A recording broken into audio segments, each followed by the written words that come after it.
পাতার ভেলা ভাষাই ভাষাইনি রে পাতা ভেলা ভাষাই পিছন পানে চাইনে চাইনে ফিরে পাতার ভেলা ভাষাই ভাষাইনি পাতার ভেলা ভাষাই কর্ম আমার বোঝাই ফেলা খেলায় আমার চলার খেলা কর্ম আমার বোঝাই ফেলা খেলায় আমার চলার খেলা হয়নি আমার আসন মেলা ঘর বাঁধিনি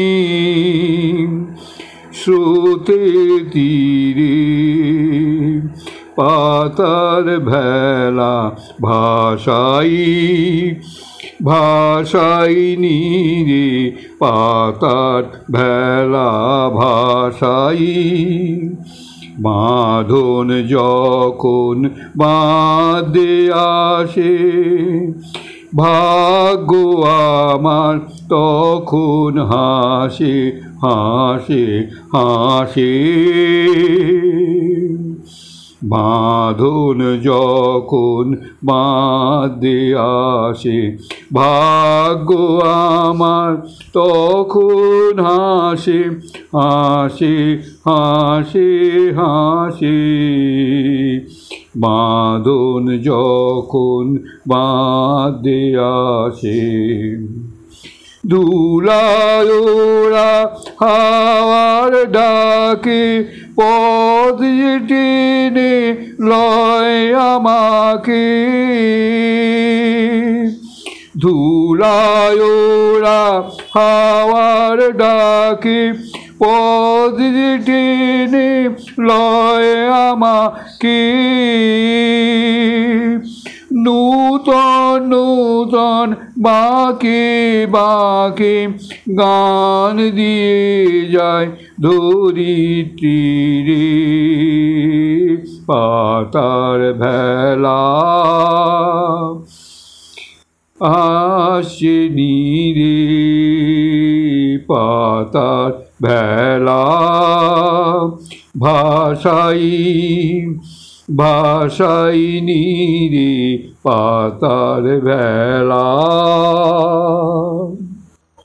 স্বামী শারদানন্দময় শরৎ মহারাজের অনুধ্যান স্বামীজির সম্বন্ধে। স্বামীজি শুধু নিজের বুদ্ধি দিয়ে বুঝে বা ঠাকুরের দৃষ্টান্ত দিয়ে সহায় মাত্র নয়, সবটাই তার নিজের পরীক্ষিত। তখন আমরাও ঠাকুরের কাছে যাচ্ছি আসছি।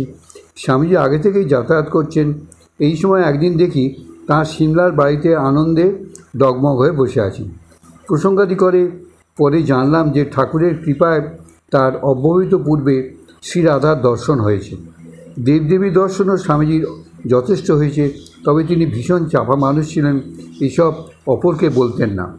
পরিব্রাজক অবস্থায় পশ্চিমে ঘুরতে ঘুরতে পাশ্চাত্যে যাওয়ার সুস্পষ্ট ইঙ্গিত ঠাকুরের কাছ থেকে পান স্বামীজি। এই কথার উল্লেখ এক পত্র মধ্যে করে শিশিমাকে লিখেছিলেন, আমি এরূপ আদেশ পাচ্ছি, এ সম্বন্ধে আপনি কি বলেন? স্বামীজির এই পত্র আমার মারফত মাকে পাঠান। তুই এই চিঠি নিজে গিয়ে মাকে পড়ে শোনাবি এবং মার মতামত আমাকে জানাবি। আদেশ মতো শিশিমাকে শোনাতে তিনি ঘোমটার ভেতর থেকে আমাকে বললেন, দুদিন পরে বলবো। দুদিন পরে মানে শিশিমা মায়ের ঠাকুরের সঙ্গে যোগাযোগ করে আলোচনা করে তাই বলবে আর কি। দুদিন পরে শ্রীমা ধ্যানযোগে স্বতন্ত্রভাবে ঠাকুরের ইচ্ছা জানতে পারেন এবং বলেন, লিখে দাও, ঠাকুর বলেছেন তাকে ও দেশে যেতে হবে। স্বামীজি থাকতে থাকতেই আমাদের ভিতর কেউ কেউ তার কাজকর্ম অন্যভাবে দেখতে আরম্ভ করেন। আমি তখন ওয়েস্টে মানে পাশ্চাত্যে এসে শুনলাম একদিন বলরামপুর বাড়িতে যোগেন স্বামী প্রভৃতির ওই কথা বলাতে তিনি অভিমান করে কাঁদতে কাঁদতে বললেন, আর এ শরীর রাখবই না, ছেড়ে দেবো। তিনি মানে স্বামীজি। এই বলে নির্জনে বসে রইলেন, কারোর সঙ্গে কথাবার্তা নেই। শেষে মহারাজ স্বামী ব্রহ্মানন্দ আবার এসে তাঁদের বকাবকি করেন, সর্বনাশ, তোমরা আবার এ কী করলে, এই পাগলকে খেপালে। স্বামীজিকে পাগল বলতে হয়, খেপালে। তিনি ঠান্ডাঠুন্ডি করেন, আর বাস্তবিকই যারা তার ক্রিটিসিজম করেছিলেন তাঁদেরই বা দোষ কী?